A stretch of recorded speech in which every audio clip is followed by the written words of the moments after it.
Hi, my name is Ethan Haynes, and this is part 3 of our text adventure application. So in this video, we're going to focus on breaking up all the logic that is in our application currently, split it out so that we have a little bit of separation of concerns, and that we can have our entire application a little less coupled. So we can get started on that. The first thing that I can kind of show you are classes and modules and exporting those and importing those. So the first thing that I think to take out is state and then the functions that are managing that state. So I'll go ahead and pull all these guys out. And what I'll do is I'll create a new folder and I'll call that state. Then I'll create a new file, call that state. And inside that I'll just paste it all. Now what I'll do is I'll make it into a class that'll be in charge of managing its own state. So to do that, constructor, and then inside our constructor we're going to have our instance variables. So this would be progress. Just put that in there. Stop progress equals 0. Then we'll have our chapters.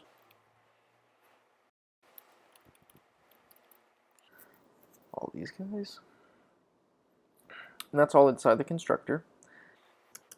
And then all these guys that are accessing the information that is inside of our state.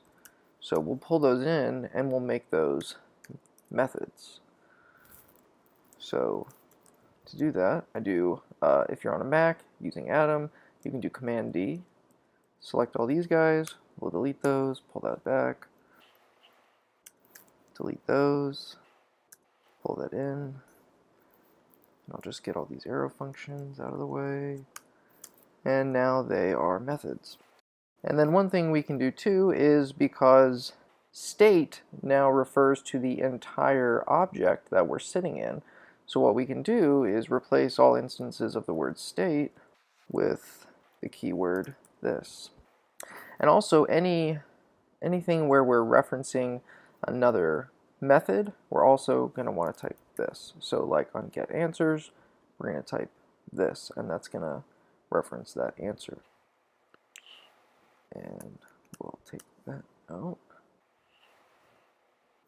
So that looks okay.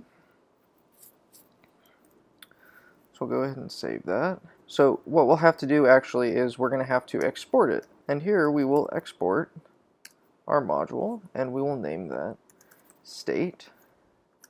And we'll also have it where state instantiates itself as new state. That way everybody's getting the same state whenever they pull it in. So we'll save that.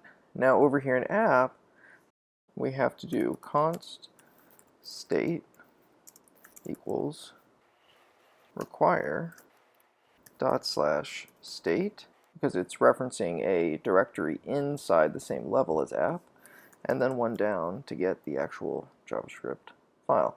Now when we're doing require and then this, because the module is exporting new state, this is an instance of that class.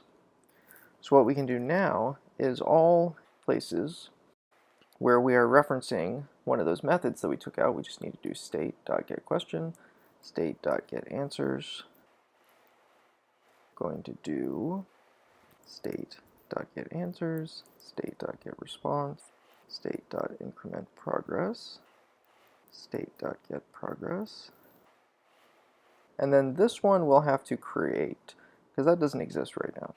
So we'll do getLength, we'll call that. Over here in state, do getProgress, we'll do getLength, this dot chapters dot length. So if we did that right, it should be exactly the same. So let's give it a try.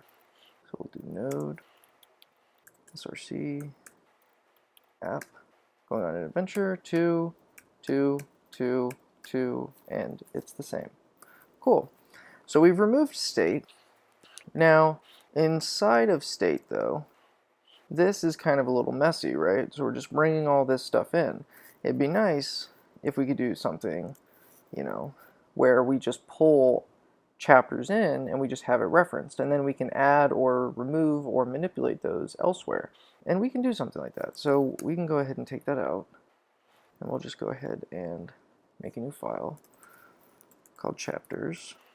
And inside that we'll have const chapters equals this array. We'll name this one chapters. Over here we can do require dot slash chapters. We'll try that one again, make sure it's working. 2, 2, 2, 2. Looks like it's doing it. And then another thing that we can do is that all of this stuff is kind of intermixed, right? So we have where we're bringing the read line in, we're bringing in state, you know, we're managing state, and then we're also managing like how the chapters are progressing, and we're kind of all doing it right here, and it's kind of a jumble. So it'd be nice if we could have something that is going to manage the actual structure and the progression of the game itself outside of the functionality of actually reading a line and handling input from the user. Those two things are fairly separate, so we would like them to not be so coupled. So we can do that. What we can go ahead and do is in src, create a new file. We'll do gameplay slash game.js, and inside of app, we'll go ahead and grab start chapter, put that guy in there, and then we'll also grab read user input. We'll put that guy in there. So what we can go ahead and do is create another class, call this game. This one will have a constructor, and inside the constructor we're going to pass state. This dot state equals state. So we're bringing that instance of state that we had in our application file, we're bringing that into game, and it's going to be an instance variable. And then what we can do is we can bring start chapter in. It's now going to be a method. We'll do this dot state dot get question and this dot state dot get answers. And then we'll also bring in read user input. And then we'll do the same thing. We'll add this to state, and so on. And then we'll also add this to start chapter because it's referencing another method in this instance of game.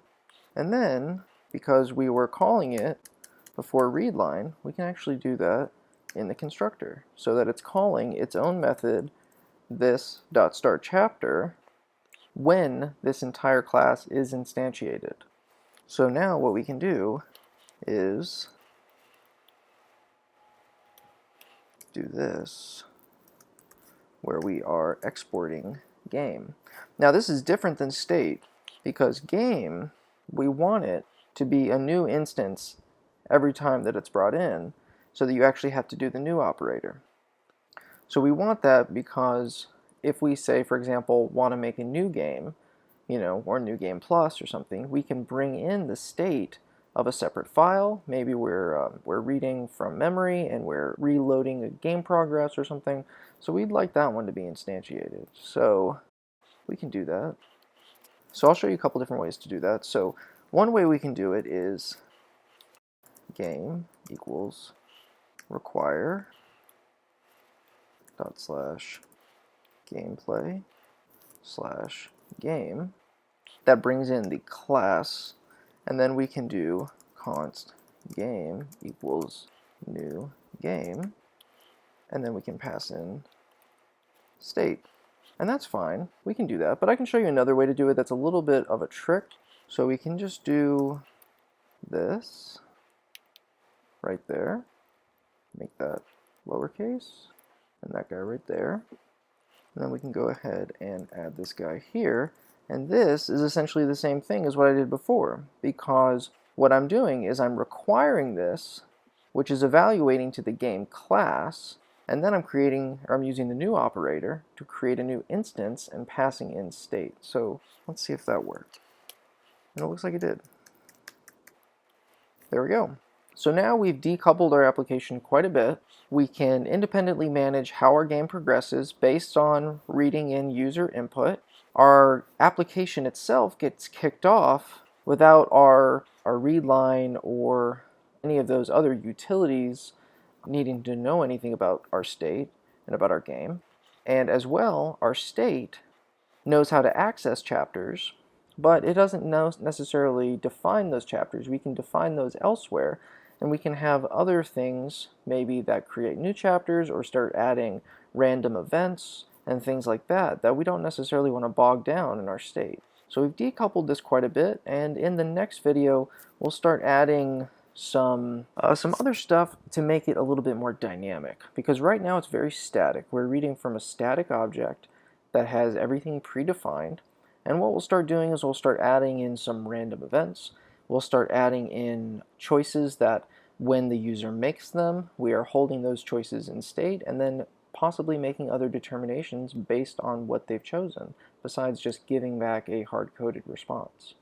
So stay tuned for that.